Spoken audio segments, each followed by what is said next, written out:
Ini kan untuk melihat musibah dari kawan-kawan kita ya, dari musibah kebakaran. Sebenarnya kemarin dari Dinas Sosial sudah ada ke sini.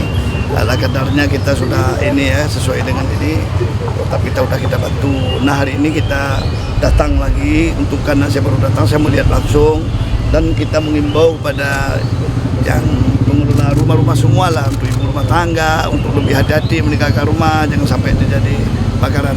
Kita harapkan dengan ini tidak ada lagi nanti yang tinggal rumah tanpa ini ya, apalagi ini terjadi kebakaran tanpa penghuni ya. Mudah-mudahan ke depan lebih hati-hati lagi. Dan makanya kita pergi hari ini, kita prihatin dengan warga yang kena musibah kebakaran ini. Paling tidak akan untuk kita memperhatikan keamanan terutama dari aliran listrik, kemudian hati-hati terhadap kompor ya, dan itu menjaga terutama untuk ibu-ibu dan juga bapak-bapak yang ini ya, untuk saling menjaga agar kita terhindar dari ini. Semua kejadian ini kan sebenarnya sudah takdir, tapi kita lebih bagus untuk hati-hati dan preventif untuk bisa menjauhi dari terjadi kebakaran.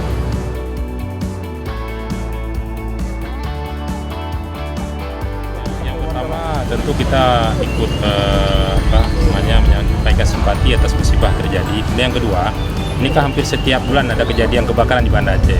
Oleh karena itu di samping kita menghimbau masyarakat, warga kota untuk waspada, terutama rumah sebagaimana disampaikan oleh Pak Wali tadi. Kemudian yang kedua juga kita minta kepada pemerintah kota melalui Dinas Pemadam Kebakaran dan Penyelamatan untuk bisa waspada.